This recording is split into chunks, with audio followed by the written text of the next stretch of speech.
We are Nastasia Filippo, Lorenzo Alberti, Francesco Ricci, Martin Balaban, and this is Kunst and all. Today, we're excited to welcome Pompea Santoro, one of Italy's leading figures in contemporary dance. She was a principal dancer with the Cullberg Ballet in Gothenburg, where she collaborated closely with the visionary choreographer Matzek. Santoro became a key interpreter of Eck's work, performing major roles in his innovative versions of classics like Giselle, Swan Lake, and Carmen. After an exceptional performing career, she turned to teaching and staging Eck's repertoire around the world. In 2012, she launched the EkoDance Project in Turin, an artistic and educational program that nurtures young dancers and continues the energy and creativity of contemporary dance for new generations. Hi everyone, welcome to a new episode of Kunst and All. Hi Martin, hi Tazi. Hi. I'm extremely honored and happy to welcome the new guest today, Pompea Santoro. Welcome Pompea to Kunst and All. We're super happy to have you here. Thank you. Maybe we can start right in by telling us a little bit about your journey into dance and what first made you feel that this path is the right one for you. You know, it took a while for me to realize that was gonna be my life, because the whole thing started by my mother. It was her idea to put me in a dance school. And I have to say that at the beginning, I had no idea that this was supposed to be something that was going to be so big part of my life. Then happened, I started around 7, and then at 9, I got into a really bit more serious school, because the teacher told my mother I was very talented. And at 9, I lost my father in an accident. So in that moment, I think, when I think about it now, dance became my secure place, you know, the place where I felt that I need to feel good. And because things were so easy for me, you know, I never find difficulties in dance. I just, you know, did what they asked me to do. And so it was nice. I have this incredible memory of having incredible nice time while I was dancing. But then came at 16. Of course, I was the favorite of my dance teacher. So everything he did, he somehow did for me. So I had the best teachers. I had the best roles. I had danced at 16. By 16, I had done Don Quixote, Coppelia. I had, you know, everything so so unaware. I was so unaware of all this. For me, the most important, it was the joy I was feeling doing this. And it was my strength, you know. So then at 16, everything changed. I got into this company, and only when I met Mats, I could really say, I choose to do this. This is what I want to do. And at 16, I decided that this is what I want to do, not before. So this is how it all started. Amazing. You were born in southern Italy and then moved to Turin. How did these two different, let's say, region or part of Italy that you grew up and eventually evolve and educate in Turin, did it change or shape you, your sensitivity as an artist also? Yeah, you know, I moved to the big town, Torino, when I was 7, 6.5, 7. Before that, I was really a farmer daughter. You know, my family, they are all farmers. My aunt, they all worked in the field. My mother used to work in field. I remember as a child working on a big field of tobacco that my father had planted. So I was really, my childhood was really in the country place, between olive trees, tobaccos, whatever, grapes, I remember. And so hard worker in a way, you know. Life was not so easy. I was brought up that you have to work to get things. Things don't come for granted.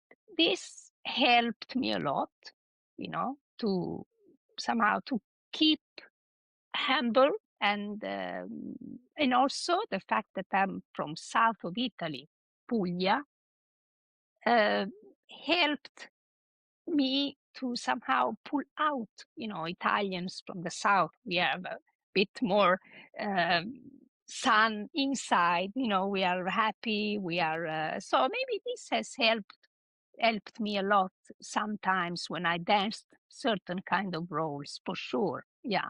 And I think also the fact that I've been going through such a big drama in my life, the loss of my father, has made me strong, much stronger as a teenager. Your training was very, very rich, like from classical ballet to flamenco to jazz.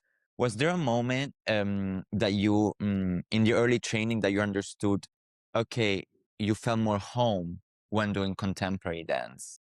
Yeah, you see, it's incredible because life really put me there where I was supposed to be. Well, as a child, as I told you, I had very easy for ballet. My body was, I never had to push, I never had to force. Things came easy for me.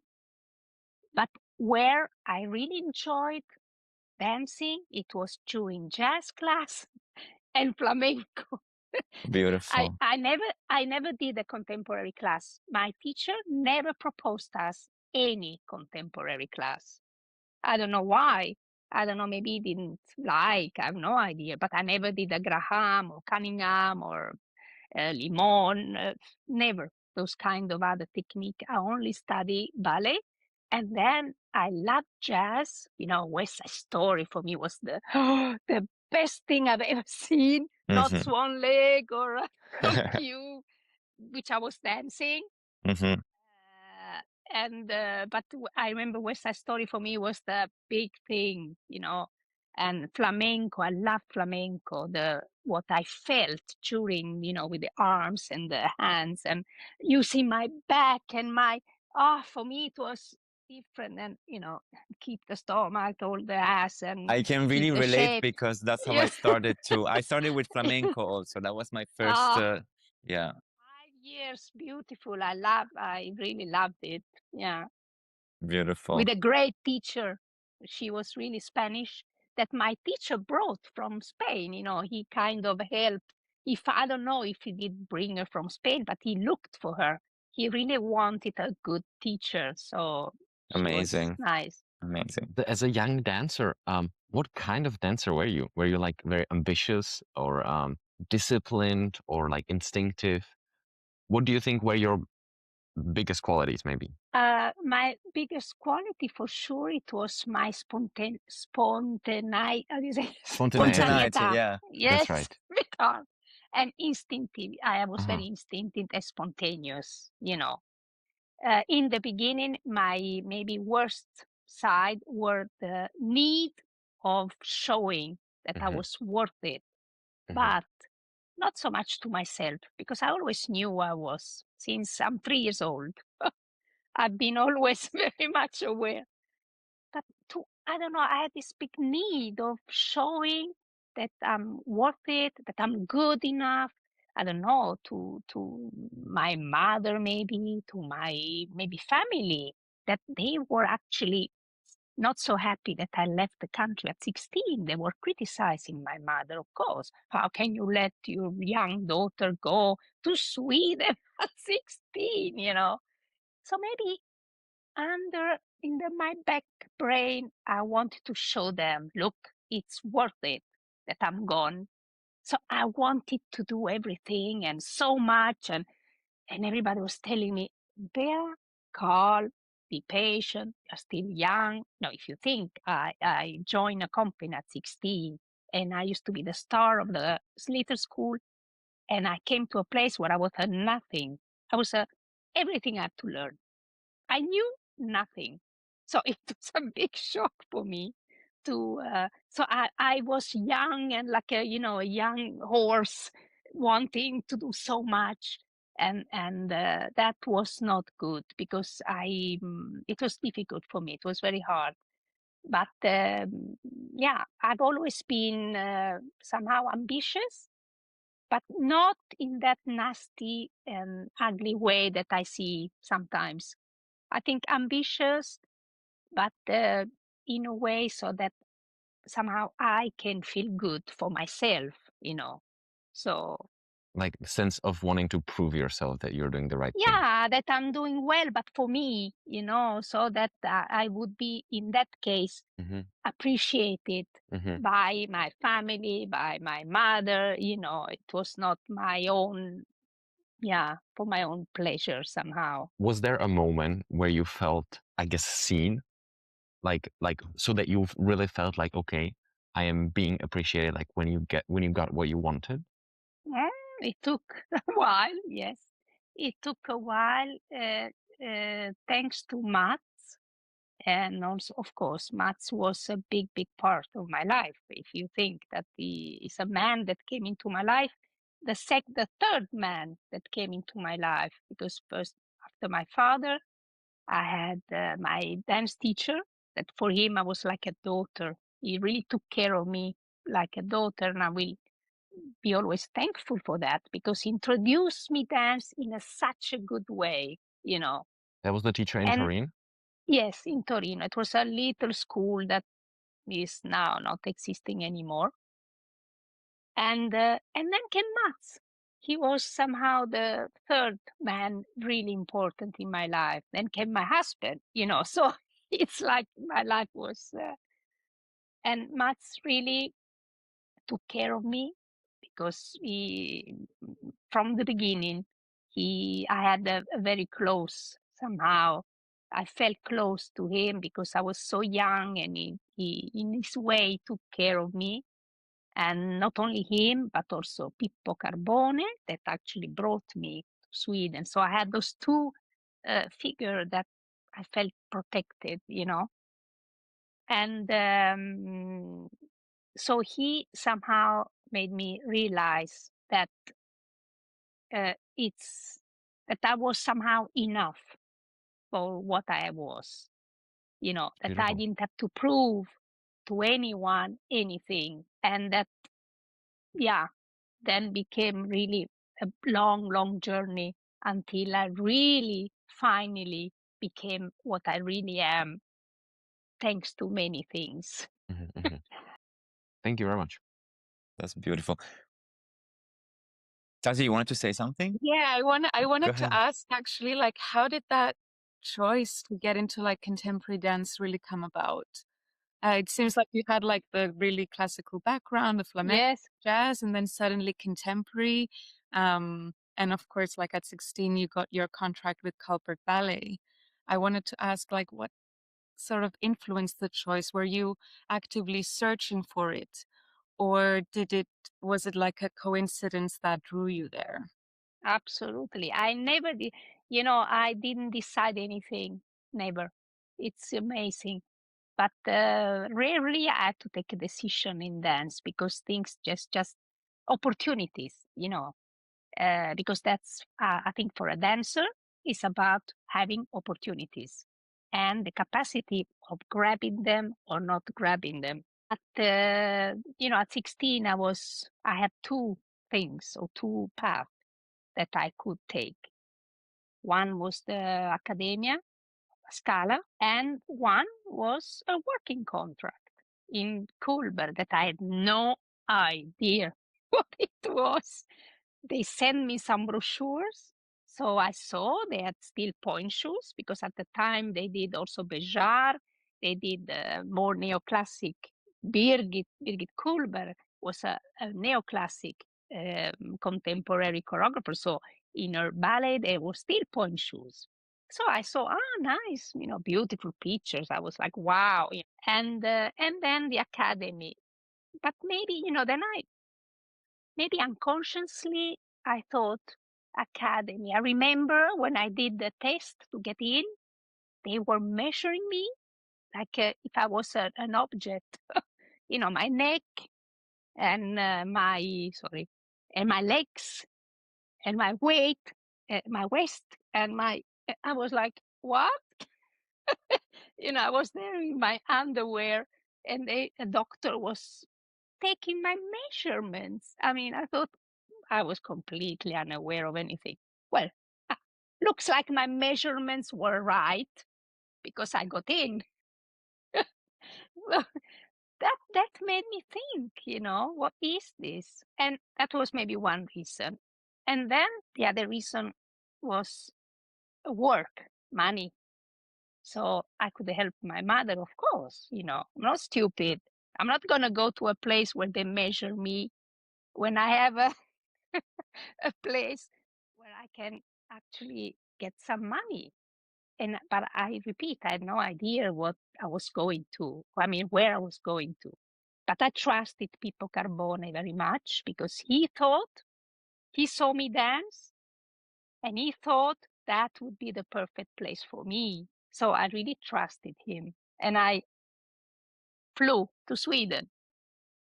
Oh, that's amazing. Really. It's so important to have mentors, because I feel also, for example, one of my lucky things in life, for example, I had my parents that knew nothing about dance. So everything, also my father is kind of from south of Italy. He's from Calabria. He's very like, you want to go? Try, go. Yes. And Yeah. worst case, you come back. So I grew up with this.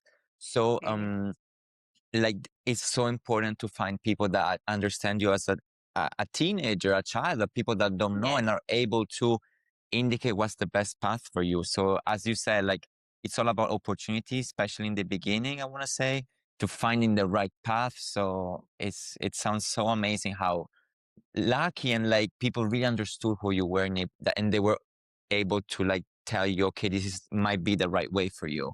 And you were so open enough to be like, yeah, let's try. And that's such a beautiful quality, because I think a lot of people have questions, and maybe parents that they don't know, they like restrict the kids, or maybe they make choices for them.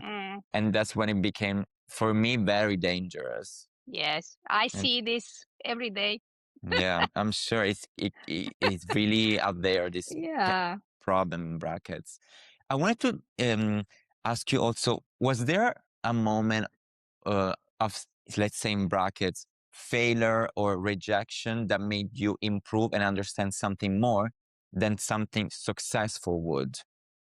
So it was a lesson that you learned that you really taught you and made you do a switch in life, or Yeah, like, of course. I think success is just it's joy. Success makes you feel happy, joy. When you fail or when you are being rejected, there's so many, I don't know, but how many feelings do you have inside? So many. You feel terrible, you feel sad, you feel like you are nothing, you feel like, it's so much. And all these feelings you have to elaborate, and that's what makes you a stronger person. Imagine somebody who always have success. I mean, you learn nothing. You are only somehow, after a while, you feel empty because you need to feel sometimes that you are not good enough, you can be better. It's not that you are terrible. No, you can be better. Secret. Because we are never perfect. We are never reaching the moment where you can say, oh, now I'm perfect. No, it doesn't exist. You always have to think you can be better, but never think you are terrible or worth nothing. That's, and this is something that somehow helped me, that I always felt that I could be better. And failures, yes, when maybe, since I came into the company so early, my failure was when I was maybe not chosen to do anything, or maybe, I don't know, because you see, I was so lucky to enter so early a company. I never had to do an audition in my life. Only the one in La Scala. And it went very well because it looked like I was a ballet, done and made for ballet. But that was the only audition ever I've done in my life. And then so I can never say, oh, I made 10 auditions and I was rejected. That I don't have that in me. But Mats, here he comes again. For sure, he's going to come up again many times. Please. Yes. But of course, but he really made sure that I felt that I always could be better. That was, I will be so grateful for that to him, because he really made sure he was never happy, you know, he was never happy about anything. He always wanted me to do more and pull out more and discover and dig deep down. And that was for me incredible.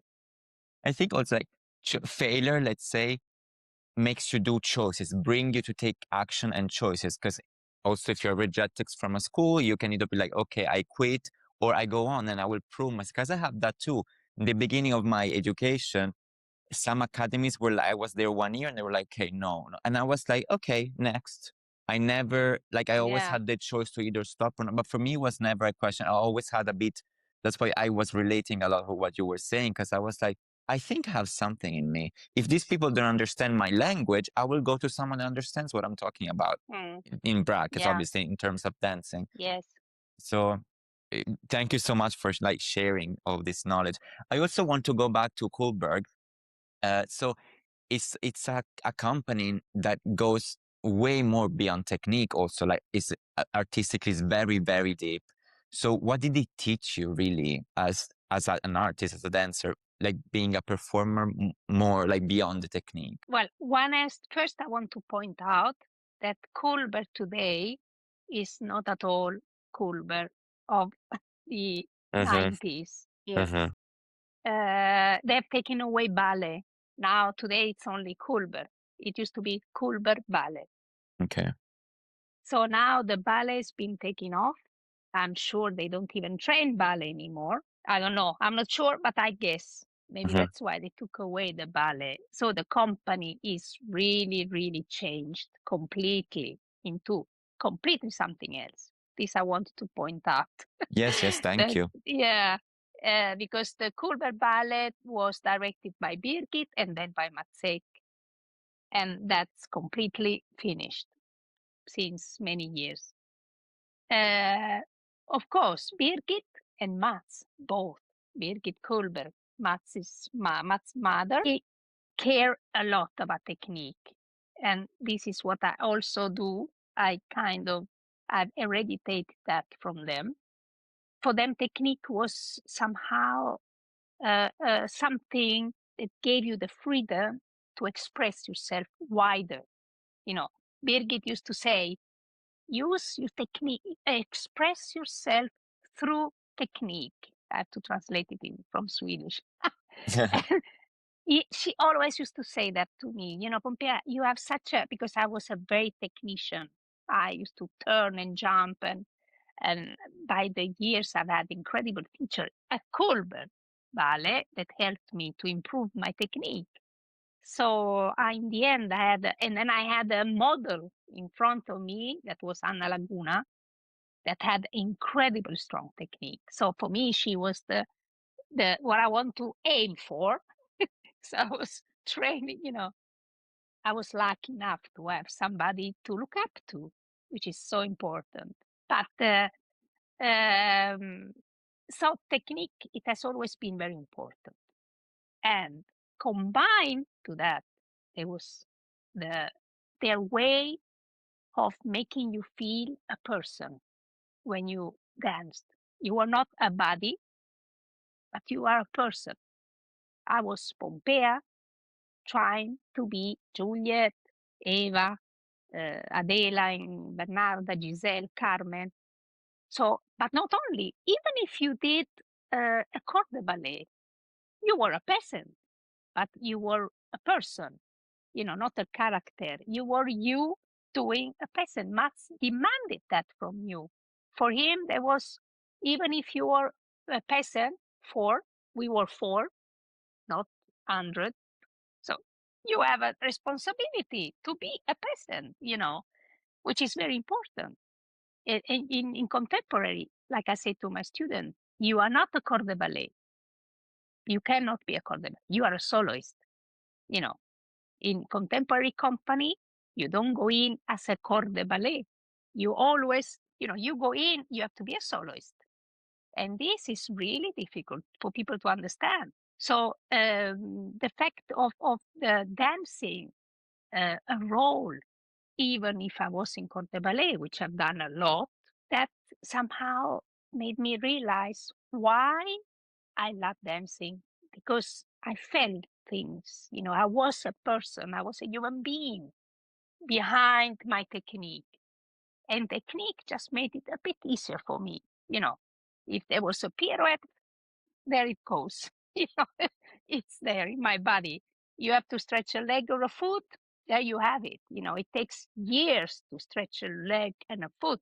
It takes 1 second to have it loose. So technique is really, really important. As I understand it, like it's not separate from the artistry. It's a medium that goes. Yes, this is and then I don't know, something has happened at one moment in life, in dance life. Let's separate ballet technique, and then comes this technique, that technique, another technique. For me, one technique, for body, which is a genius, is genius. How exercise to have your legs stretched and bend your legs and stretch your legs.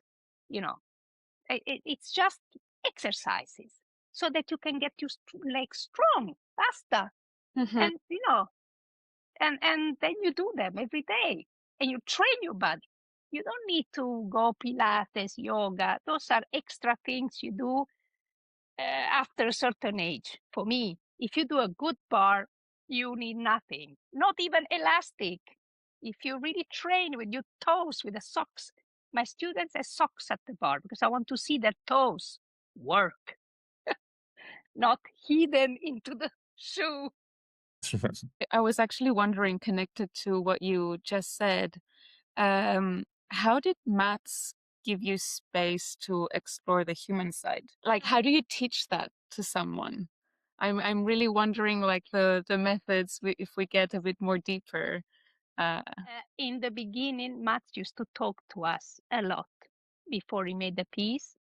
He really used to bring us pictures and documents and newspaper articles. Before he did Soweto, before he did the House of Bernarda Alba, he asked us to read the Garcia Lorca novel. So he really wanted us to, somehow, it was important for him that we knew where he got his inspiration from. And it helped me, the fact that he always knew exactly what he wanted. And I trusted that very much. So I just let him guide me into whatever he was looking for. I see. And I felt that I didn't have to do anything because he served me all the elements and the instruments that I needed for myself to be able to do what he asked me to do. I had really everything. I just had to place things in the right way. And he also has this capacity of reading you. Observe. Mats observes very much people. And he somehow reads behind, further. Right. And I don't know how he does it, but he's amazing how he really pulls out of people what they maybe don't even know they have. What do you think makes his choreographic language still so powerful and relevant today? Because of this, because he gets so inspired by people. He's he looks at people, he feels people. So then he brings this on stage, and that's why dancers like so much his stuff, because they like it for two reasons. One, because they feel they can, especially ballet dancers. They love it because they feel they can use the technique, because maths needs a lot of technique, strong technique. and awareness of your body. And at the same time, he makes you feel like a human being, really dancing and moving, and because he gets inspired by people, by the world, by life. So then you bring it on stage and you feel you are alive. How has this relationship evolved over a long time? I think it was 25 years that you have worked together with Mats. Yeah, 25 as a dancer and 15 as his assistant, Wow. which makes it's really a Sorry. long time. No, my relationships with Mats has two phases. First one was as a dancer, and he was amazing because he tried to keep somehow. He was never too personal in the relation. He kept really as a choreographer and a dancer. And it happens a few times that we had dinners all together, but I think it was quite a distant relation, even if he trained with us every morning. So he observed us, like I said before. So that was, my relationship with him, choreographer, director, dancer, which was full of conflict because I've always, of course, he educated me as an artist. He educated me even as a person, but I somehow, on my way of being, yes, changed that. Mats, yes, managed to change my way of being. And for that, I'm very grateful. But the way of thinking, that stayed. Pompea thinking. And sometimes there was conflicts because we not always thought the same way. But that made our relationship stronger, you know. So yeah, it's it was very rich and, let's say, relationship as a dancer and a choreographer. No, and then comes the second phase as a assistant when, somehow when we had the opportunity to talk to each other. Because when I used to teach, he used to come, I went and did the job for weeks, months, and then he came the 3 last weeks. So of course we go out for dinner, let's have a beer. So, then you start talking like friends, and that somehow we became really, really very good friends. That the relation uh, before was dancer, choreographer. Now talking, it it started a really beautiful friendship, and this also for me was very important.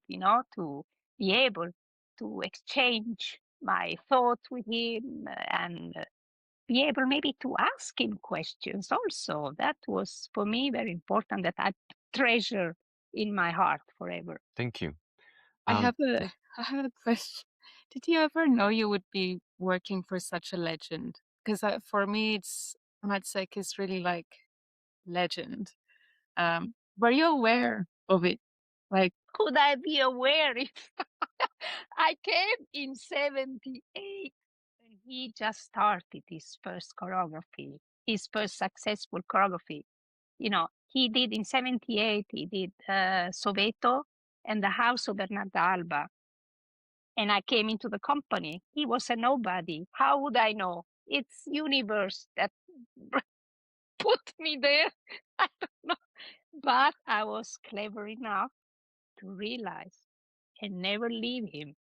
I had twice I wanted to leave him. It has happened during the years twice, but I somehow, because I've always been somebody who analyzed. I would auto-analyze myself always.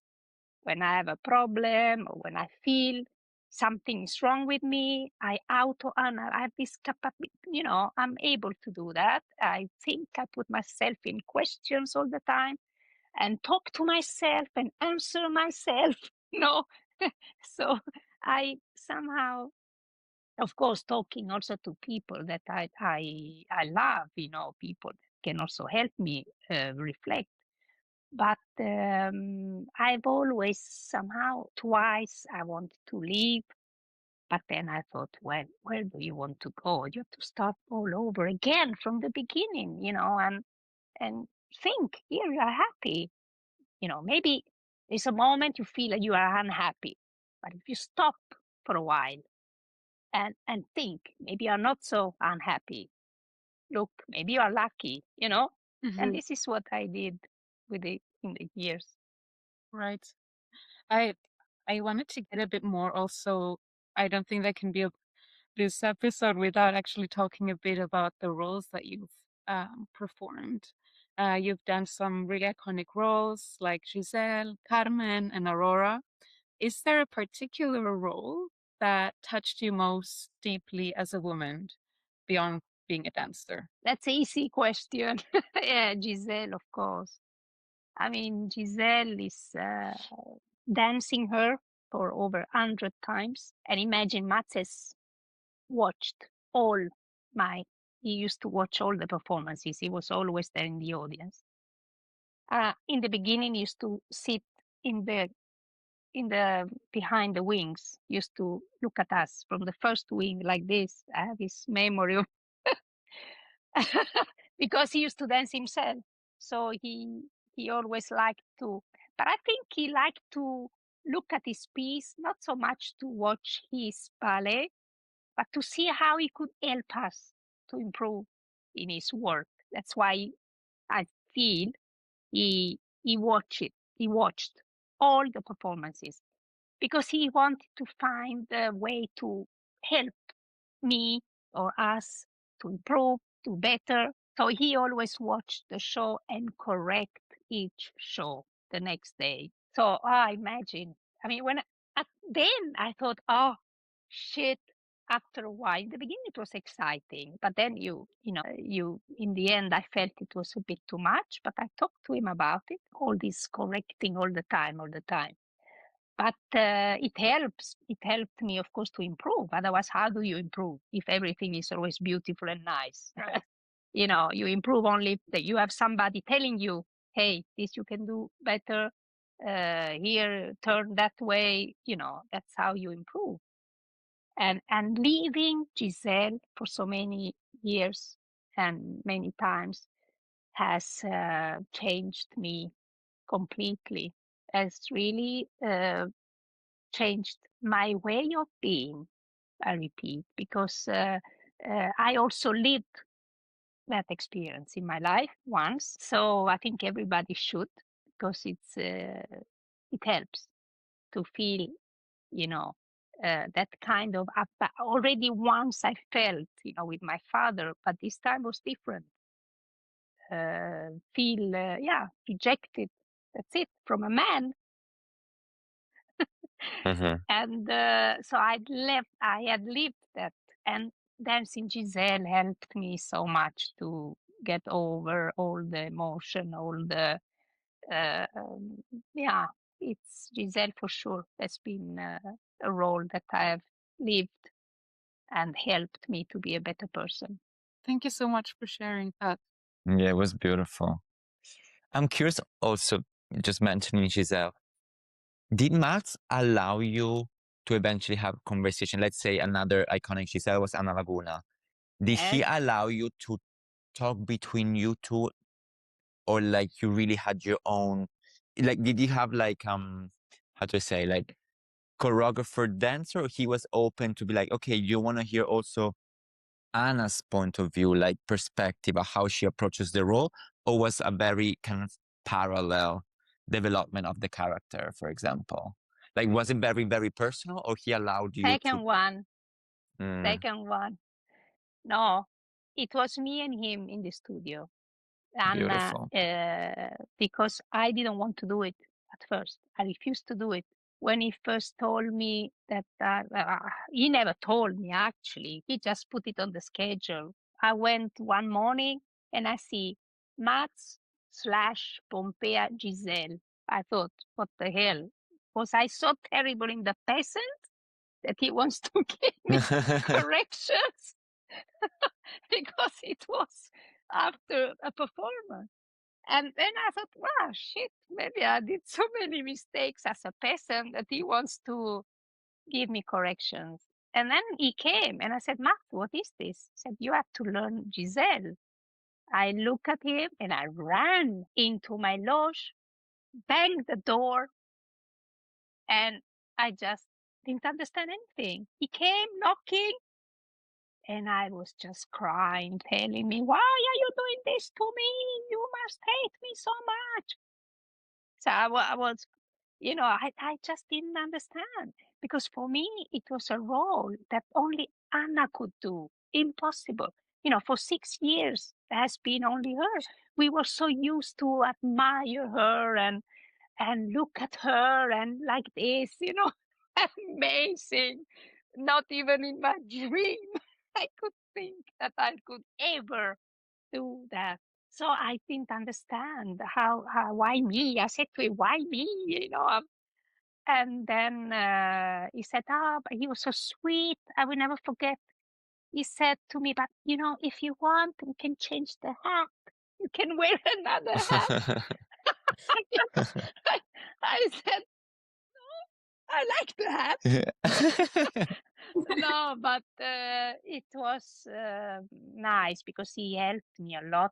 I would have not done it if he would have not told me that his big inspiration to do Giselle, it was his mother, Birgit. And that I said, okay, let's go, I said to him. Because it would Beautiful. have been really hard for me to have, because Anna made this role so strongly hers, beautiful.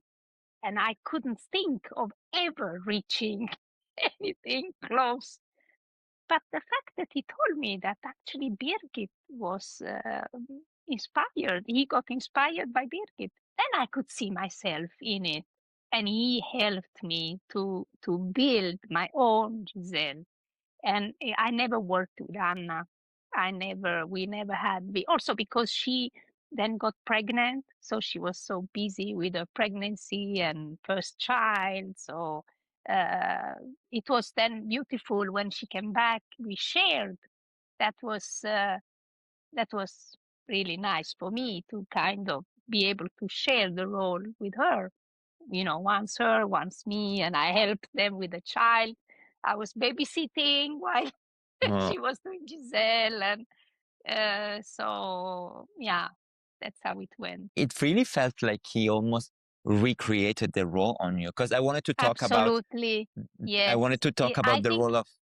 Go ahead. Sorry. Go ahead. yes, I think Giselle became very different with me, but that's how it is.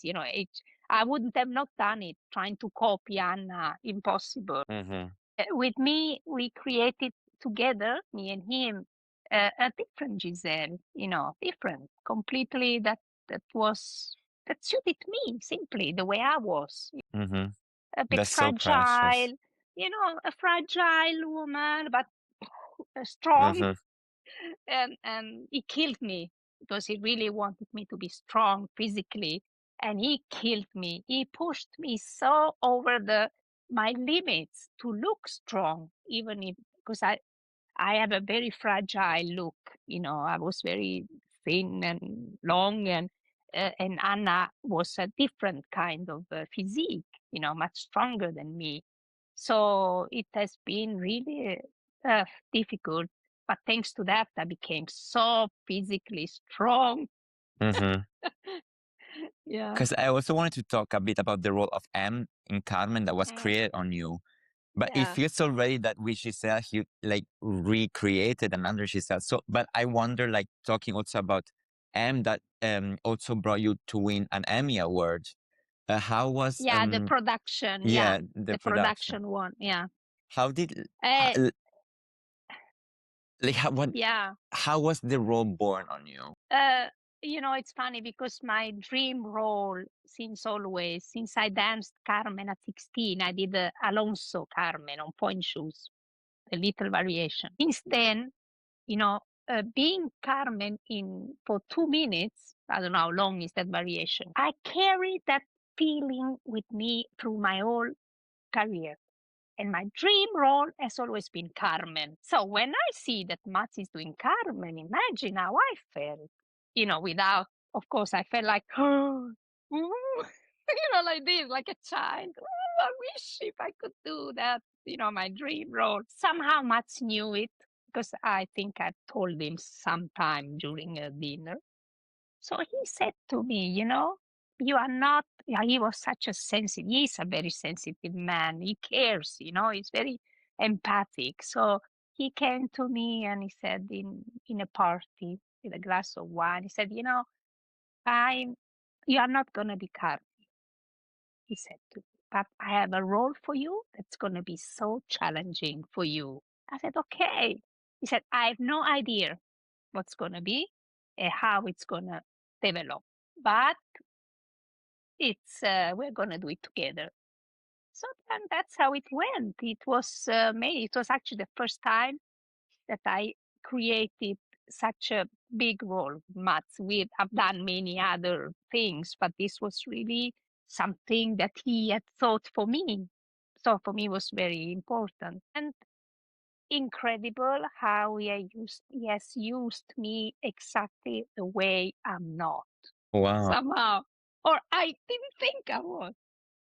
He has digged so deeply into Pompea, the Pompea that I thought, that Pompea comes out every day. He has managed to dig into a Pompea that doesn't allow anybody to see, So that was really amazing with a very simple, somehow choreography.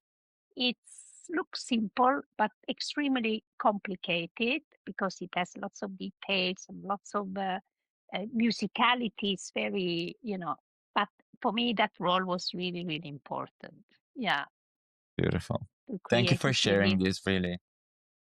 I think my AirPods have lost battery, but we can continue. Can you Yeah, still we hear hear you. me? Yeah, we good. hear very well. Good. I mean, you've not worked only with Matek, you've worked with many very strong artistic personalities, such as Kilian, Nacho Duato, Ohad Naharin, Foresight. What were some other like experiences and really qualities that you got from legendary choreographers that then you could bring into your dancing and just like, yeah. Yeah, I mean, it's each one of them has really taught me something, and they've been very, very important for me. Because, like I said, Mats always tried to look beyond my looks, because I was the ballet type in the company. It has been a problem for me, It's like for many other dancers, maybe it's but for me it has been a little problem because I was not interested of ballet, but my body said something else. My body said, yes, you are made. Many teachers came to Cullberg and said, you should be at the opera house. What are you doing here? It has happened. But I said, I don't care, I don't like point shoes. I just don't, I like to dance this way. So Matt somehow has always tried to go beyond that and use me for what I have inside more than outside.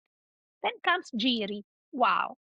Suddenly my lines were perfect and my body was perfect for that and nice. We did, for Klertenat, Transfigured Nights, which is a beautiful piece, and it's all about lines and, poetry and completely a different world from maths and musicality, amazing. So finally, I feel that I was okay, that I was appreciated for my looks, which I had always a bit this kind of behind my head. So Giri helped me to accept the way I looked physically. So that was something for me very important. And then came Ohad, very important. When Ohad came first time, I was like this, completely. A world that I said, what is this? We are talking about 30 years ago. So Ohad came, and I was very diffident. I didn't let him. No, I didn't let myself to get into his world, because I thought this is completely, my feet like this. I didn't understand anything. I was this gaga. I thought, I was like that. He came first time. He came second time. I was never chosen. Second cast. He comes third time. So I was a bit older. This thing taught me so much. One day he realized that I was a bit like that, and he said, "Can I please? Everybody can go. Can I please stay with Pompea?" And me like, oh. Amazing how he brought me into his world, how he somehow introduced his world to me, but in a very personal way, somehow, and then I said, wow, but I can do this. Because in the end, what was happening to me is not that I didn't like it. It's that I felt I couldn't do it. I felt this I can never do.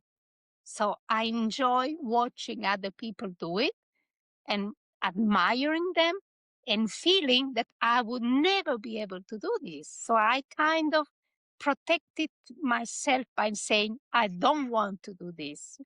But it was, I'm not going to be able to do this, which was completely wrong. My behavior was terrible, And now I know how to do with my students. Because of this, I know what to tell them. But then when he introduced me in this such a nice way to his somehow style and world, I felt I could do it, and it changed everything. Wow, it was a big discovering, and I enjoyed it, and I felt that it's, all here in my head. It's all in the head, what you think of yourself, and you should never have one image of yourself. You have to see yourself do many things. Image, because as dancers, we have images, of often of ourselves. We see ourselves in a certain way. That cannot be one way. Impossible, because otherwise you limit yourself. Limits you, yes. And you close doors for many nice things.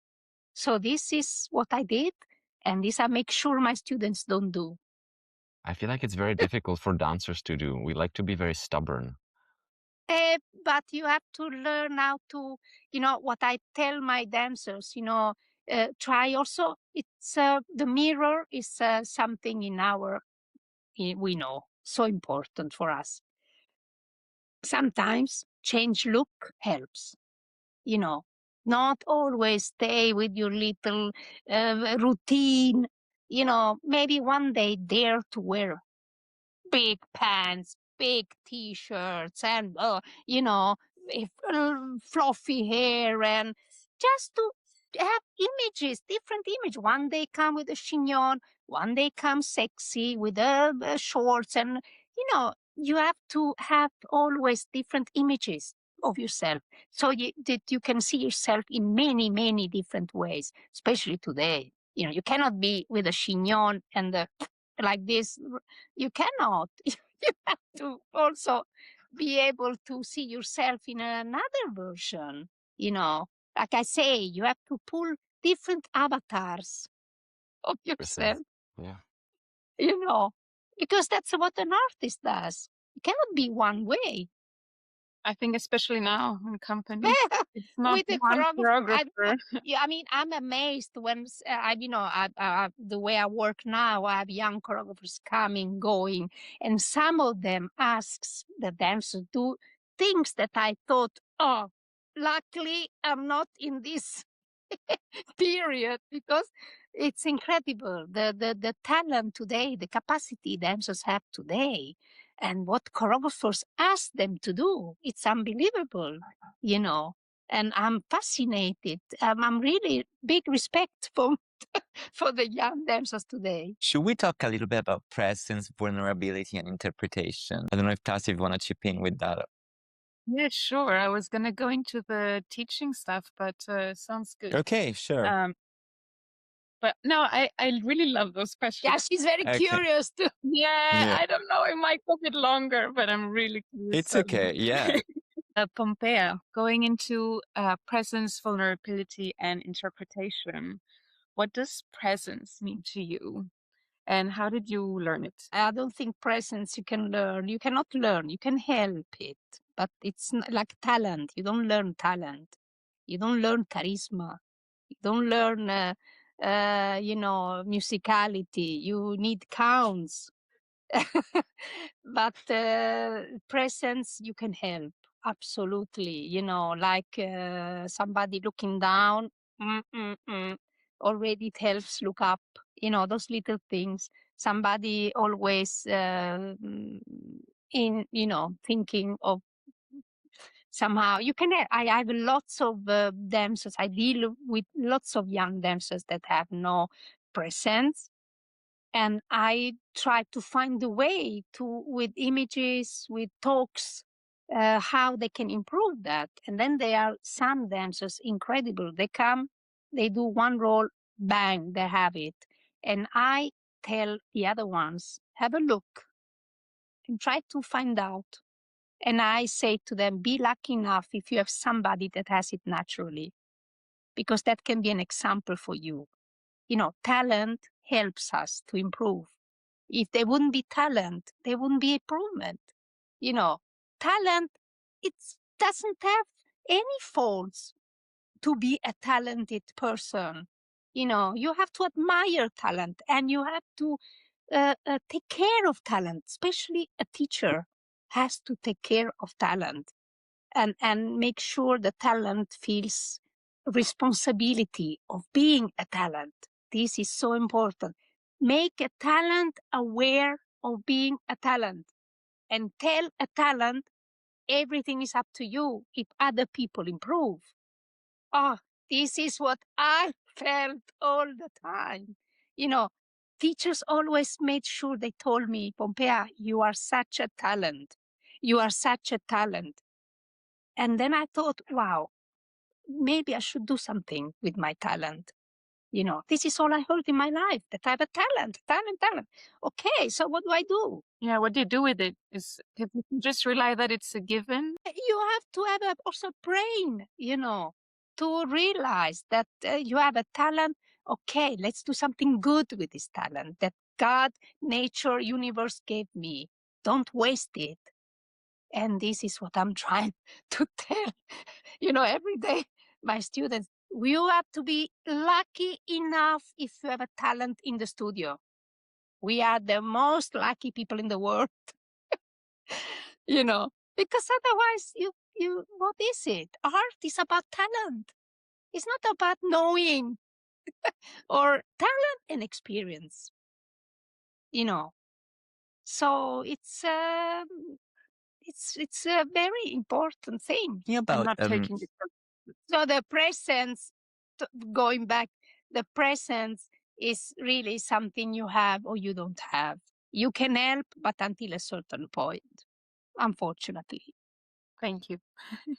how do you allow vulnerability on stage without feeling exposed or unsafe? Like But you being have vulnerable. to be that. If you are a real artist, you have to feel that while you are dancing. You have to let your please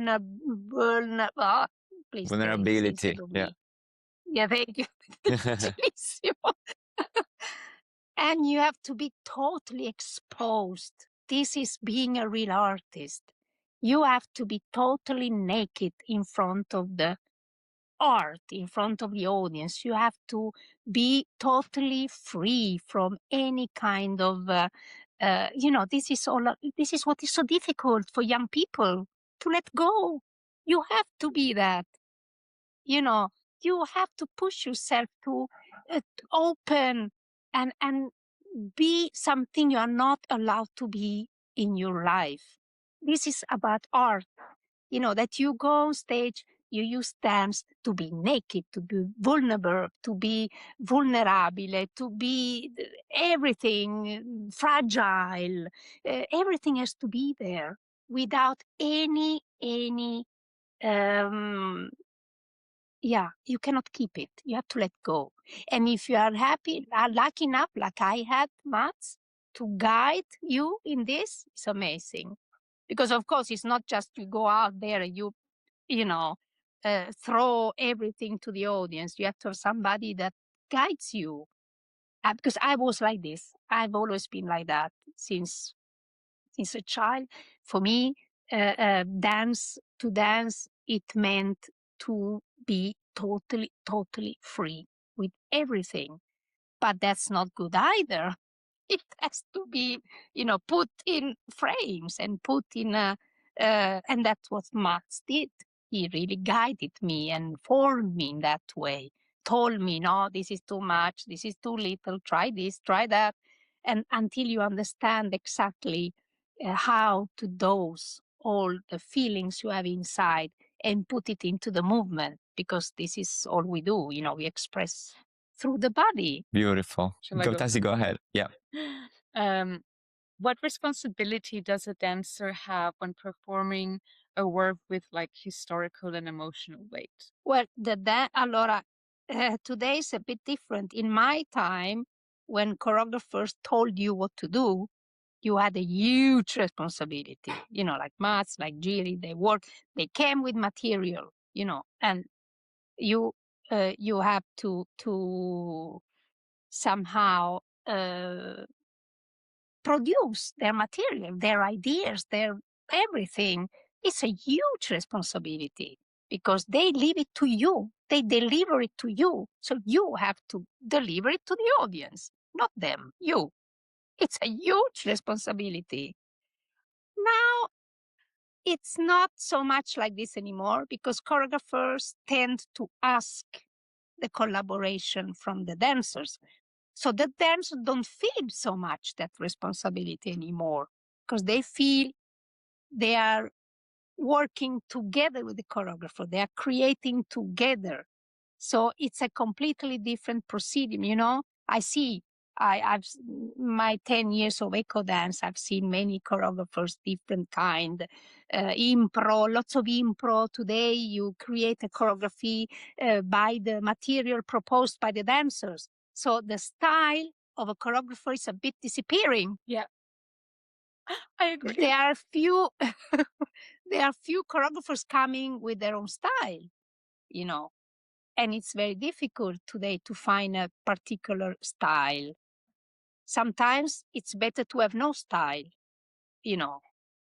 but now it's like the dancers are proposing and let's improvise. What would you do here? And think you are, I don't know, in the field running free. What would you do? So it's like a different way of creating. So the dancers has less responsibility because feels that he's taking on stage his own stuff.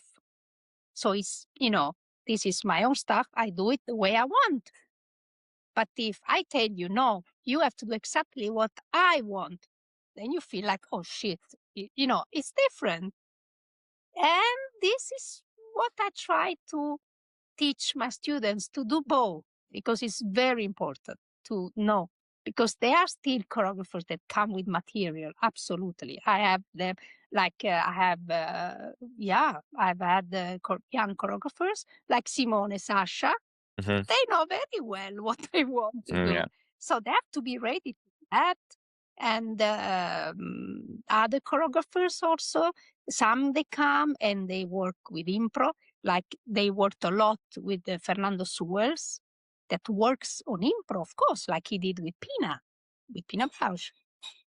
So they learn how to improvise, but improvisation is also something very important. It has to be guided the right way. Cannot just improvise. However, everything has to have a sense and a purpose. For me, that's essential. And, blah, blah, blah. Couldn't agree more. Yeah, no, me too. Totally. Absolutely. I feel like Martin would have something interesting to say on this. Um, well, I don't know. I had a question regarding how do you find that that freedom, that sense of responsibility within the like framework that the choreographer asks for.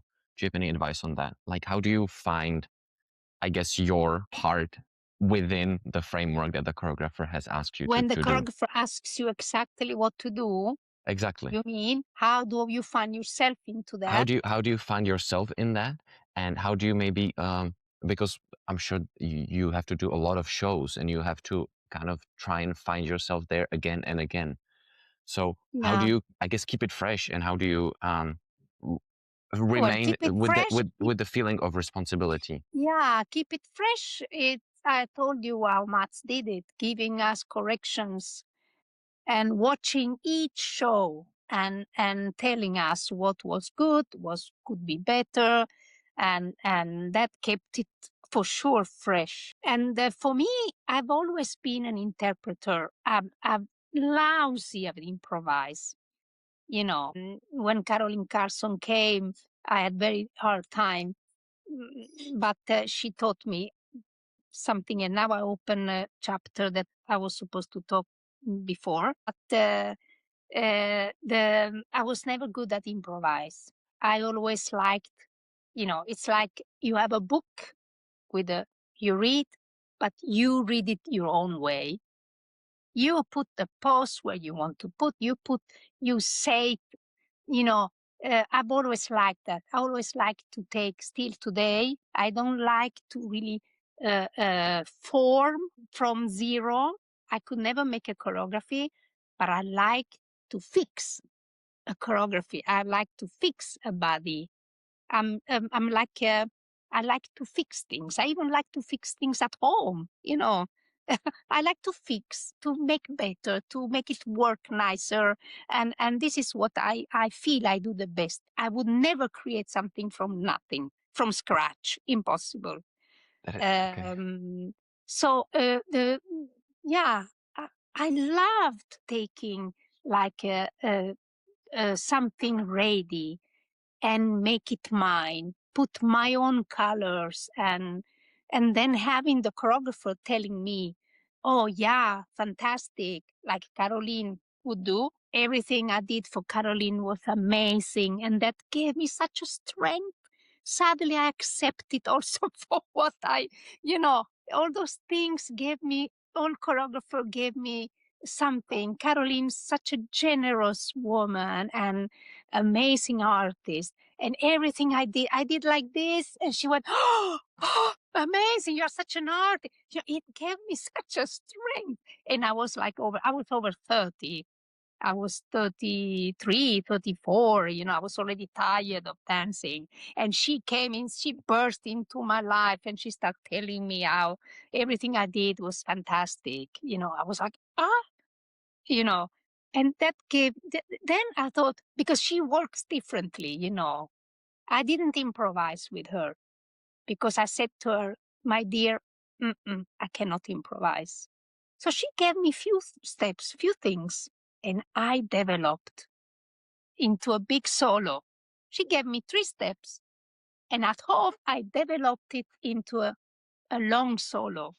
And fantastic for me to be able to do that. And so it's just you have to have the brain going all the time, and know bless you. And in each situation, know how you should be and what you should do. Dance is not one way, as we all know. It's so immense, the world of dance. It's very interesting that you say that you don't like to improvise, and like No, I completely relate to what you were saying, yeah, that like it's impossible to create something from scratch. But I find that with improvisation, it's very like it never is from scratch. There is, you are like, I completely agree with you with that, like you have something and you kind of develop on it. And I find the exact same feeling in improvisation, that yeah, there's a state of like how I'm feeling or what the task is or what I see, and I kind of develop that with the movement. So I always have something to build on top of and like or from. exactly. Yeah, And so improvisation. I think I see it very similarly, but the end result is very I was different. never used to it, but Yeah. my dancers, again, chapeau.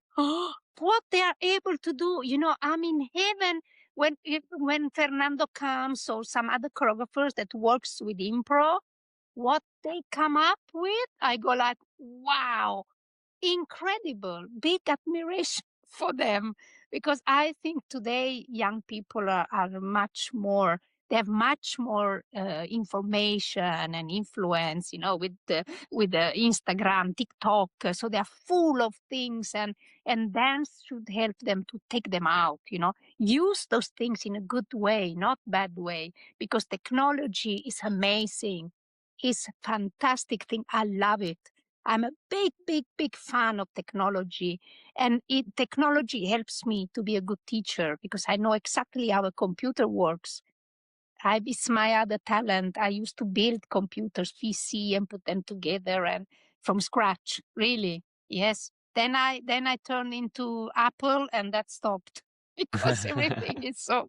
But when I was into the Windows world, I made computers for all my neighbors. Yeah. Both pieces, memories, schede madre, put them together and click, it worked. I Wow. just love them. And it helps me to, knowing the function of a computer helps me to teach, know how the body. Remember, computer exists because we exist, brain and body. They wouldn't be computers. I'm mind blown. Yeah.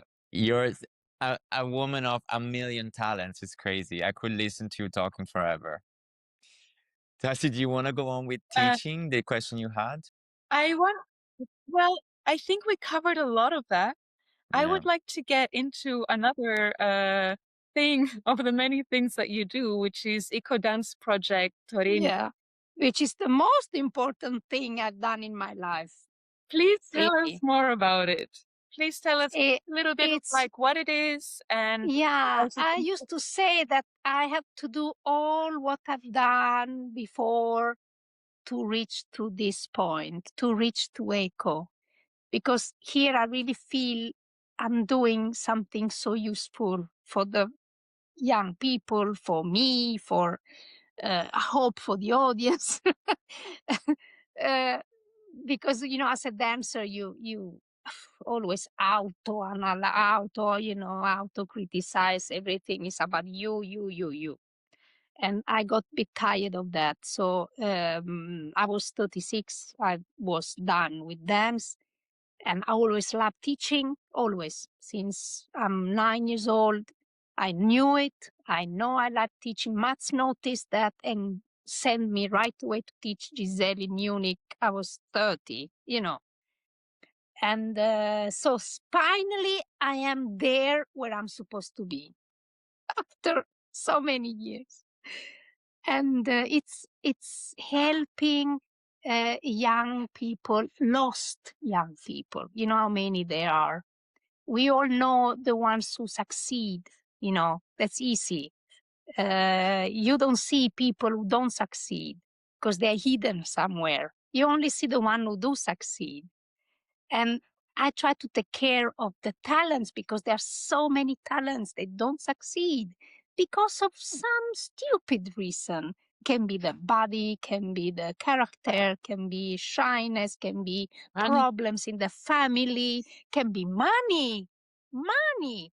You know how many talents don't get anywhere because they have no money? I never had to pay 1 cent to study dance. Never. My mother didn't, only with costumes. But me, for my education, no money. And now it's all about if you have money or not. And this, I think, is really sad. I see prices sometimes insane to get some kind of formation, which I understand. We all have to live. We all have to make, invent ourselves jobs. But I feel for those young people who have talent and for some reason didn't make it or don't make it. So I try to help. I have EkoDance just started out of nothing. I never decided, actually. I started teaching in a place, and then I had a group of girls. I asked Mats, hey, can I do Giselle's second act for fun with those girls? Mats helped me a lot in the beginning. He supported me. He let me use his choreography to form the dancers. So I had ballet and Matsek as a formation, and that's it. So he helped me for a while. I took up little things from his repertoire, Giselle, a bit of Swan Lake, a bit of Sleeping Beauty. And I helped so many young people to discover, because most of them, they come from ballet, you see, because there is this mentality. You fail in ballet, you are failing all life. It's like young people don't see that there is more.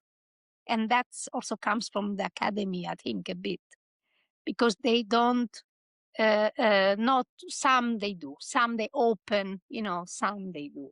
But most of the time, if you think, academy are directed by ballet ex-dancers. Yeah. So the students, how do you want them to be? All the ballet academy in the world, they are directed by ballet ex-dancers. So when they come out, even if they try hard, they put contemporary class, they put no, the mentality of young people stays, I want to be a princess, and a prince. Then they come out from the academy and there's one princess and one prince. Sorry. It's true. It's true. And Yeah. that's a big problem. They get depressed. They want to quit dancing because for them, or I am a princess or I am a nobody. This is a huge problem among the young people. And I have so many of them come to me like this. Then I kind of make a little brainwash. I teach ballet, but giving some elements of maths into ballet, work lots with the upper body, feeling free with the arms, creating a technique for the use of arms. This is what I'm doing, because legs have a perfect technique, but arms have there is no technique. Have a whole podcast just about that. Yeah. Like Now we should. I really would like, that's why I've accepted this, because I knew you are the right people that can help me. I need your help, guys. I have so much. And I think something very important for that, because I am finding, and now I'm ready for it. After 10 years, I can tell you, I have a technique of using upper body so that the dancer can go into any kind of repertoire, not only petit pas, but only through ballet technique. I have a whole idea coming from my technology, from my talent of technology. I'm building really a technique so that a dancer can have amazing arms, how to move them, link between ballet and contemporary. A link is missing, because now it's like completely agree. For a young dancer, it's either about I'm training ballet. Okay, now let's go to a Gaga course or to a contemporary course. So I loosen up. No, you are gonna still be stiff, because it comes from technique. Yeah, I completely agree with what you're saying. I find as a young dancer right now, I find that there are still a lot of people, for example, giving classes, that want me or want us as dancers to really keep the super classical ballet technique, not move, not try and loosen up the upper body. And I find it very difficult, because I think I was lucky enough to get such education at Palooka, where I feel they really try to find the link between those styles and to That's really one connect of the them. academy that does that. Yes. But if I find that there are still many teachers that disagree with this, and I find it very difficult to try and find the balance between just trusting maybe the teacher and thinking something else, and then like I find myself very confused many times as a young dancer. Understand, you are so young, exactly. Which, you know, you have to think of the future. You cannot get stuck with what Vaganova did or said. You know, we are in another era. We are in another era. We are. I mean, if you think a student coming out from academy then goes into a company and finds out this choreographer that asks her to bend 3 times around, that how? You know, it's you have to be prepared to do those things, and use of the eyes, use of the arm, use of the. It's so much that has to be part of technique. You cannot do a music course to learn music. No, you learn it in technique of ballet. You have thousands of possibilities to look or to lift up and straighten up your back. You don't do gyrotonic or Pilates. Ballet gives you the opportunity to be straight in your back and not crunched in like this, you know, and not close in, close. What are you closing? Ballet is not about close. It's about open. I don't want completely to agree. hear. If somebody tells me close something in ballet, I go crazy. You close nothing. You push up, you push down and out. Punto. Push down, push up, out. There is nothing closing, nothing. We have to eliminate those people who say close. You know, it's crazy. Then you close your head, you close everything. But the only thing you turn out is the feet. No, doesn't work like this. Yeah, that's and I really relate with everything you said about the arms. There's so many people that even jumping classical, they jump from the legs. I'm like, you're jumping from the arms bring you up. The way you use the arm, like in a grand jeté, is the arm going for like. So I completely agree. Even now, like I'm rehearsing right now, Schmetterling from Paul and Soul, Paul Life and Soul Leon. And the way I'm using change of is the arms. If you use the arms in the right way, the legs just follow, and it becomes way lighter on the body also. So I completely. Yeah, no, it's crazy. When they talk about the port de bras, Oh yeah. what about the underdone port de bras? It's distinguished. Nobody does. I use a lot. You know, it's only like this. But the coordination, ballet has an incredible coordination, an infinity of different coordination. Port de bras has to be on the or, has to be underdone. Nobody uses that anymore. It's disappearing. The port de bras underdone. I noticed. And I care for that. I use that, and the heads moving. Right. Oh, it's so much. Ballet technique, it's such an incredible source to form a great contemporary dancer. Basta. It's like this. You know, if you, of course, I use maths elements. Of course. Why I talk like this? Because I've learned by moving maths choreography, by moving my body through maths choreography.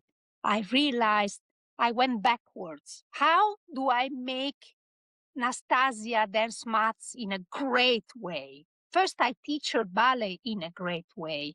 Then she can go straight into maths, beautiful, soft, with the back, with the arms, with the look. That's how I did it. I went backwards. You know, Marianella always tells me, "Oh, I want to work with her." We never had the chance to work together, but she, you know, she would love, because she has seen me coach at the Royal, because I love coaching. And when I went to theater, I didn't teach, I coached. With this different. Very Teaching different. and coaching, two Very different different. things. Yes. I And I'm completely kind agree. of both. I can coach, of course, and I can also teach how to use the arms and technique. And my dancers, they only train ballet every morning, like if they're in a company. That's what is special about EkoDance. And that's one speciality, that the project is structured exactly like a company. And we have productions with different choreographers that we take on stage. Because for me, this is the point. Go on stage. It's not to be in the studio and spend 8 hours in the studio doing what? You have to learn how to go on stage. And you tell me, that the real professional dancer knows how to work in the studio. The stage is the end of it. You never get used to stage, but you have to get used to be in the studio and be able to deal with a nasty choreographer, with a nasty director, and with a pretentious person. You have to learn how to deal with all those things and be professional. So that's what I do. I teach them how to go on stage, because that's the difficult part. Train every morning, learn how to be in the studio, and give me the products on stage where you become an artist. This is Amen. EkoDance Project. Beautiful. Amen. I'm gonna call her and I like Yeah. train together. Maybe you want to. Absolutely. Like that's what this is like everything you said is exactly what I believe dance is for me. Like I would love to work with you. Like that's dance for me. Everything you said, everything. Like I'm so overwhelmed right now. I'm lost completely with my question. I'm like, because for me it's just like I'm listening to like I don't know. It's just so great. Like thank you so much. Really. I do have a question. I completely agree with you. I think that this is great. Do you have any, maybe, I don't know, advice? Or it's a similar thing that we were saying with the talent. Like, how do we act on it? How do we, I feel like, bring this mentality and approach more? Because I wish, as Lorenzo said, I wish we would be doing more of this. I wish there was more of trying to connect these these technique, or not techniques, as you were saying. I guess because ballet technique has everything that is necessary. But how would we how do we share this idea? How? I don't know. Because now, this for me, it's an incredible opportunity to be able to talk about it, but nobody knows it.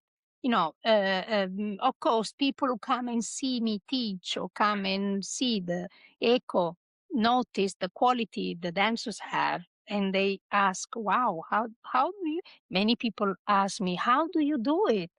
People who come and see the show here in Torino, we have many shows. And some teachers, they say to me, how do you do it? And I say to myself, come and watch, come and see how do I do it. Don't just ask yourself, how do I do it? Be curious and come and see, Do you have maybe? because it's, I think I don't like to, I've always had problems with myself to propose myself out. I have difficult to knock on people's door. I never did it in my life. You have understood, no, things just came to me. I'm not used to push myself forward.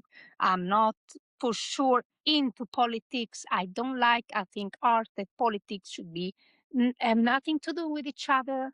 I think artistic directors should direct and use the knowledge she has as artistic director, should have nothing to do with politics. That should be somebody else doing it. So this is what I believe. Now it's a bit like the artistic director also have to be into politics and know about politics. No, for me, I take care of what I know best. Somebody else knows politics, does politics. I'm not interested, so the thing is that I lost the thread. What were we saying? I was just asking, maybe do you have like an advice, let's say for a dancer that's in a company and would like to, something that they can do the next ballet class that is like, okay, I am trying to move towards a better future. Yeah, first of all, you have to understand, you are 20. You should know what kind of dancer you are. You should know what you want for yourself at 20. If you have analyzed yourself enough. All depends how a dancer stops to the image he sees in the mirror and gets stuck into that and basta, or a dancer that thinks, wait a minute, is it right what I want to be? Or maybe I'm somebody else. This is what happened to me. I have those young dancers that they get stuck. They want to be in a certain way, but they are not. So I help them to accept what they are. I've definitely gone through that. Yes. So I then understand exactly what you mean. I just told one of my dancers yesterday, confused. She wants to audition here, audition there. I said, my dear, aren't you confused? You have to, know where you want to go and focus on that without losing any more time.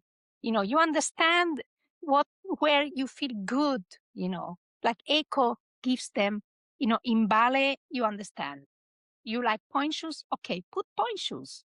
You have to sleep with point shoes. Otherwise, you are not point shoes person. Very simple. I'm not giving you extra classes on point shoes. No, not at 19. You want point shoes, you put them on and you take care of your own point shoes. I can help you to do maybe 5 pirouettes. I know. I have some tricks I can give you, but you wear the point shoes, not me. So it's, you have to know. And then they realize, oh shit, maybe I'm not a point shoes. I cannot do 4 pirouettes. Good, very good. Out, 40. So So it's I push them to understand themselves, and then give them material where they might feel really good. And the point shoes, they just fly out from the balcony. I have a team program. Out of 20, only 2 are still on point shoes. The others, they just did like I did. No way. What is this? Please. It's funny because they are so open-minded that they really get rid of their point shoes and they become amazing technique and moving, and they do a beautiful class, stretched feet, stretched legs. Who cares about the andeor? You are not going to dance with the andeor. Nobody does. Andeor is just to train. Use muscles. You don't dance with andeor. You dance, you dance, you move. There is a technique and there is dance, different, 2 different things. Because technique is one, and then dance can be anything today, especially.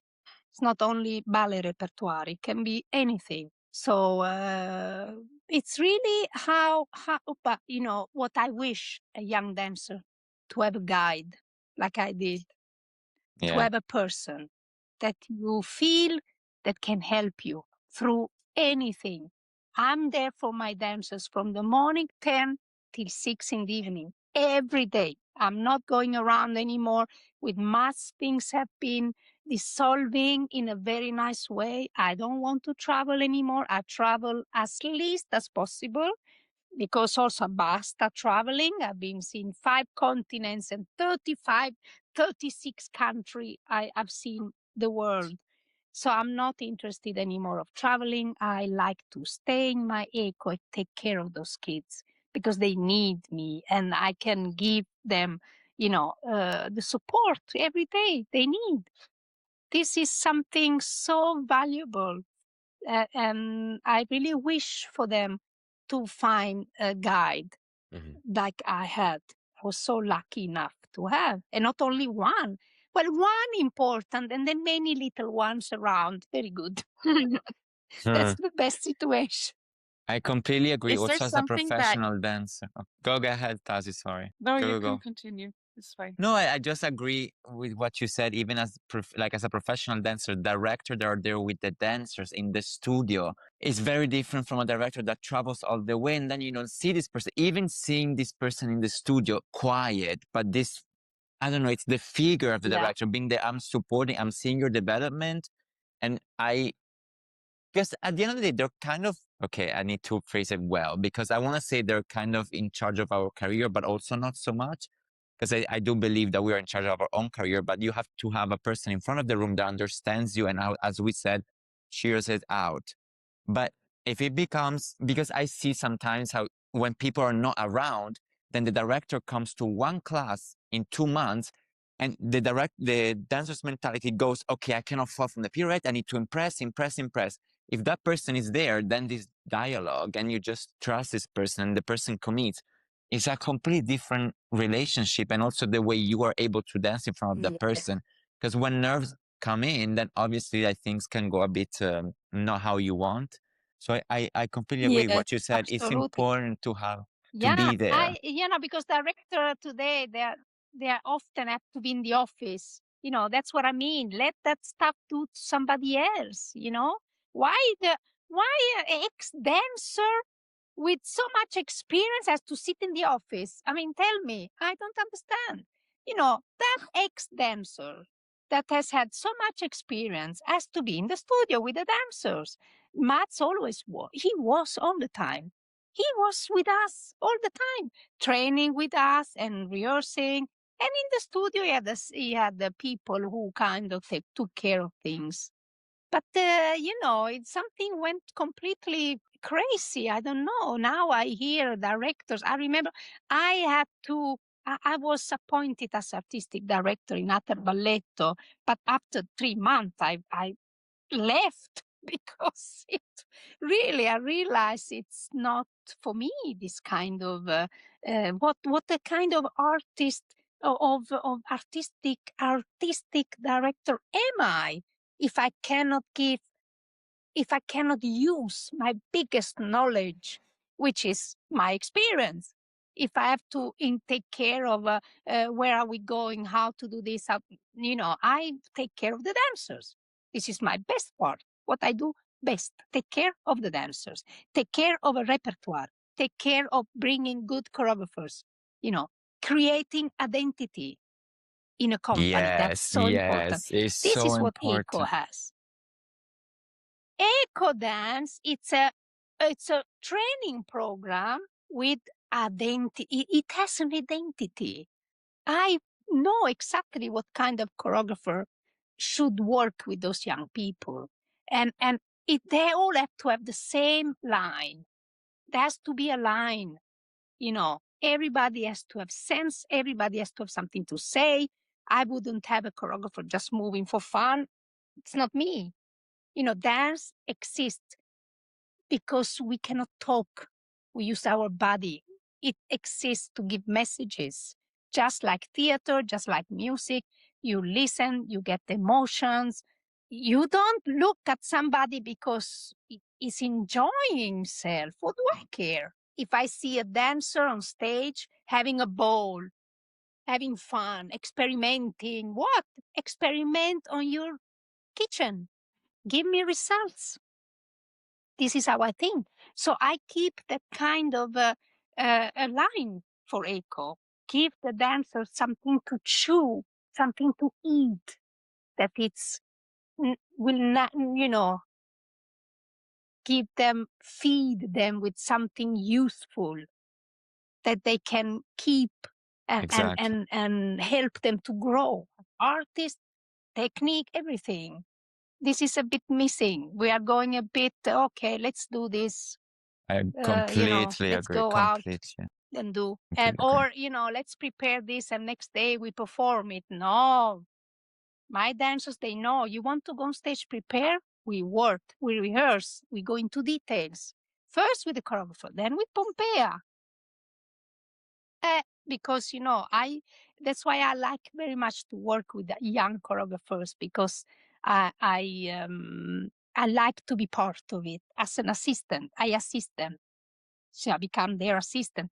When, with Simone, Sasha, it has been fun. They made amazing, beautiful piece that now is going and they are dancing in themselves. And it was beautiful to work with them, with Simo, to get back. For me, it was such an emotional moment. He came to me when he was even younger than you, Martin. He was like 18. And then, to have him back as a choreographer, it was fantastic. But not only him, I had few of my students that had come back as a choreographer. That's amazing. And I really love to assist them.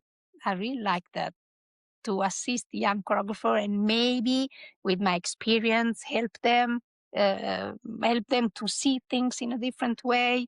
It's nice.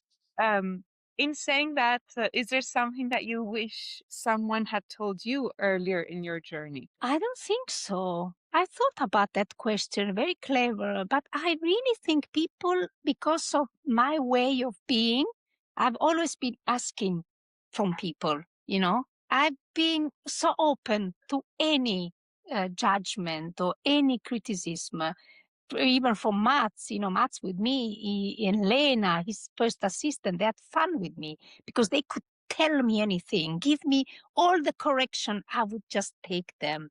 So I think, no, I've heard enough in my life, good and bad, that made me improve, thanks to those people that were honest with me. And this is also one thing that I wish young dancers to find an honest person that likes them so much that dare and have the courage to tell them exactly how things are, so that they can switch, and not Exactly. live in illusion. Terrible.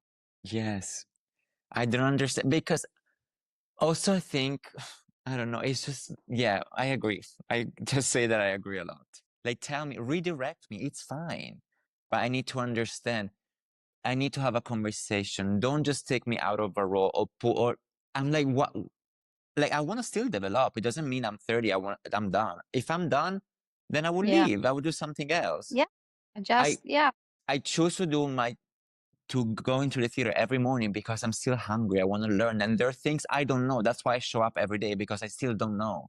So I would love to have someone in front of the room that really tell me, like, I really, yeah, it's great what you say. And I completely think You agree. need courage. You need Yeah. courage. You need, which, Mats is one, he's so honest. He has always been telling what he thought in good and bad.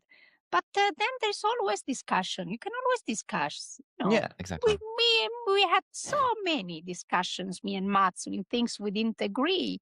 But, then you, like relationship, it gets stronger or you just separate. It's like that. I think also I think trust plays a big role and the trust really needs to be deep in both parties.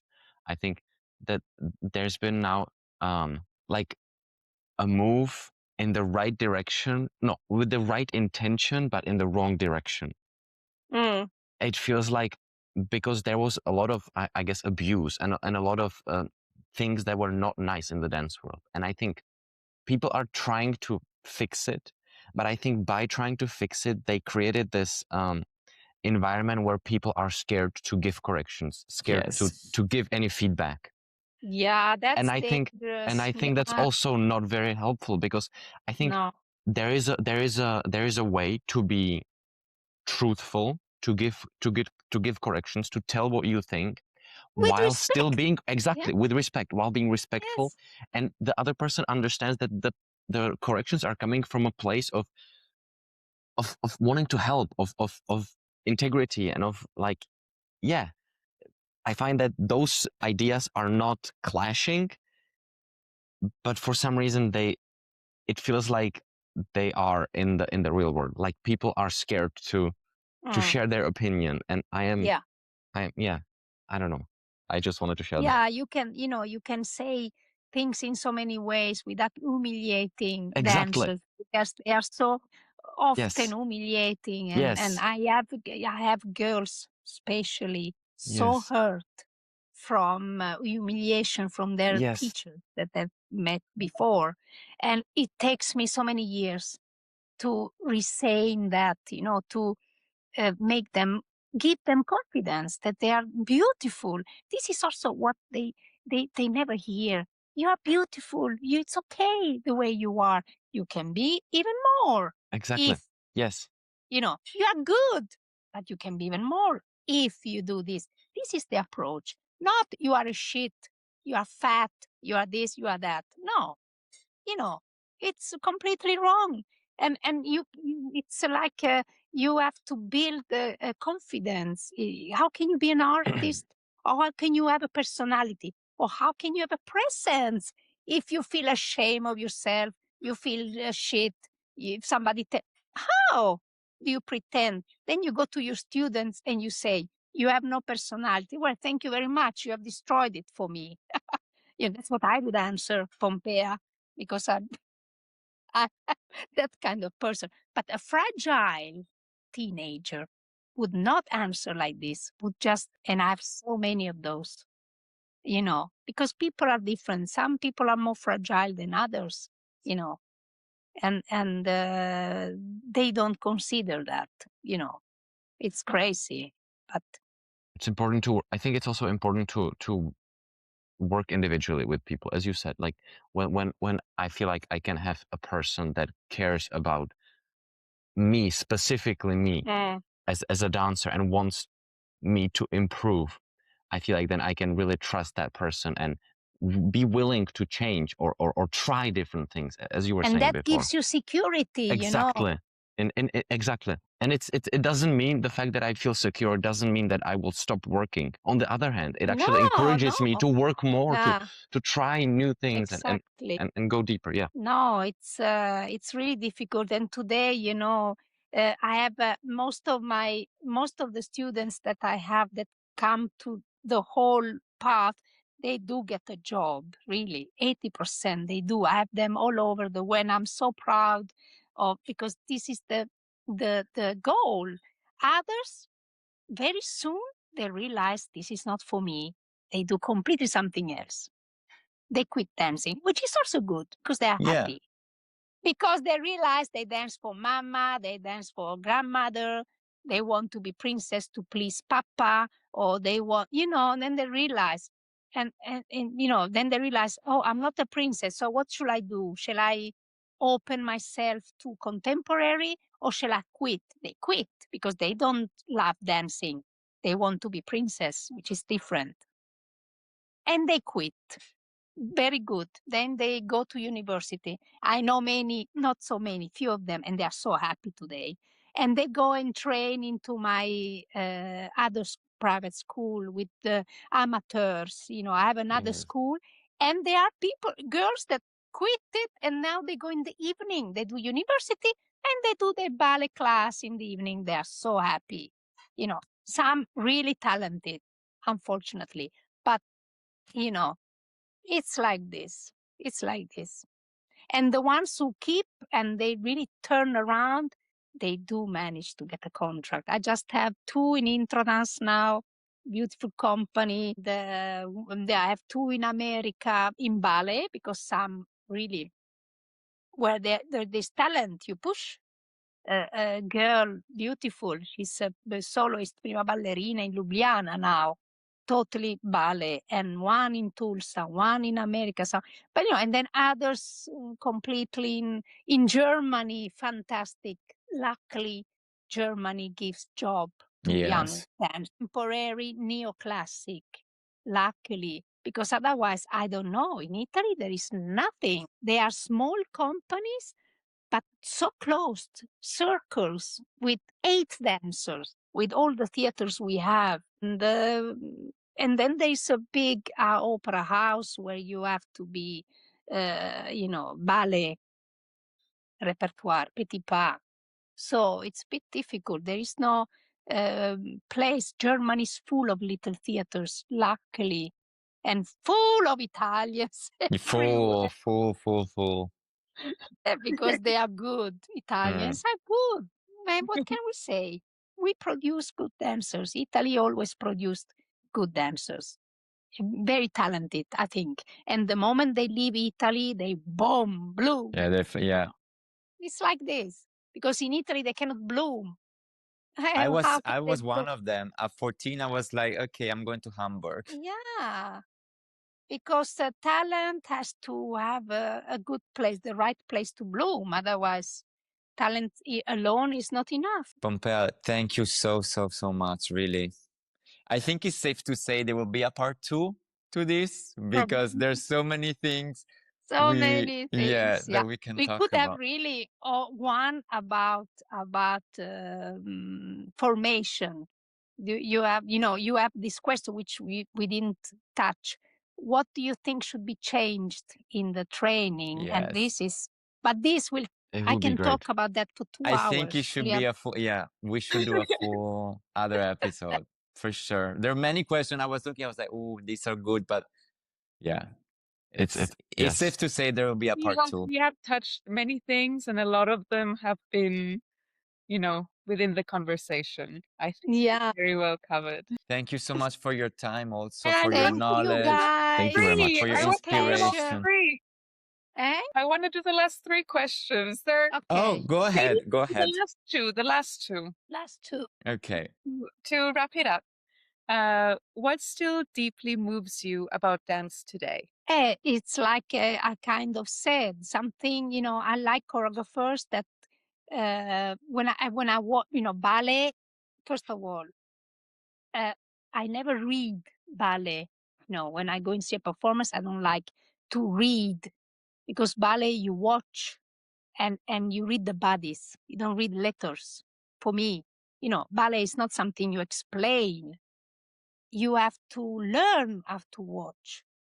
That brings me to a project that I have next time to teach people, especially young dancers, how to watch contemporary ballet. Because we all know how to watch ballet. Easy. If you take a ballet dancer to watch Sleeping Beauty, they know exactly what to appreciate. But the moment they go and see a contemporary dance performance, but what am I appreciating? They have no idea. So I have a project that teaches them how to do that. And this is what moves me is when I watch a performance, first of all, I need to see that there is a brain behind that choreography, that a choreographer has thought and not just thrown ideas like this or let the dancers free to do whatever you want. So that's already, you understand right away, if there's a thought behind a good formed dancer that is aware of the body and is taking the body exactly where he wants, that you can see right away. If you have the awareness of how you are moving, that's for me very important. And that touches me already. When I see a dancer that is taking into his world or her world, because with the body, she knows how he's doing that. It's not just a caso, however, that already is something for me. And then, the music for me is very important. Today, a very hard time to have noise behind a dance performance. The music is very important. That has to marry the movement and not just like a piano bar put behind and maybe however. So that already also touches me a lot. When I see somebody moving together with the music becomes one thing and not just a noise. Those kind of, which could be fine, but use them well and tell me why are you using that music. Don't put it there just for effect. And then, and then if you manage to give me images that brings me somewhere to life, to myself, to my own experience, then it's amazing performance. Beautiful. All these things for me had to be there. And this is what I'm looking for. Also, when I invite choreographers to my project, I invite them to do a workshop of 2 days and I understand right away. And then I invite them back to do a piece. Or, but that's what I mean, to create an identity. I have very clear in my head what dance should be. So that is very important, to have a clear idea, image. Pompea, Totally. to wrap it up, if your entire life in dance were a single gesture, what would it be? To be honest, me and my husband thought about this question, and we both agree it should be this. Iconic. Shut up. Just do. Iconic. Iconic. What a way to end this episode. Iconic. Really. Thank you so much, Pompea, for your Thank you very time, much. for your knowledge, for everything. Thank you.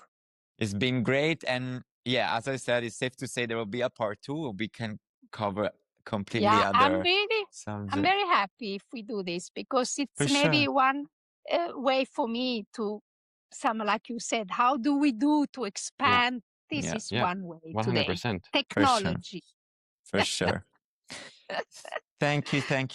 Really, I wish you a wonderful day and good luck Thank you for very all the much. project coming up. Yes. And looking forward to reconnect soon to expand more and Ciao, talk more. guys. Have a wonderful day, Goodbye. Pompea. Thank you so much. Bye. Yeah, that was fun.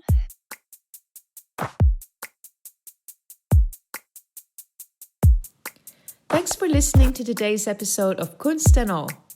Don't forget to like and subscribe to our channel. You can find us on Spotify, Apple Podcasts, Amazon Music, and now on YouTube. Make sure to follow us on @Kunst and All for more updates and behind-the-scenes content. We'd love to hear your thoughts, so feel free to reach out and share your feedback. We are Lorenzo, Nastasia, Francesco, and Martin. Thanks again for joining us. Until next time, stay kunstig!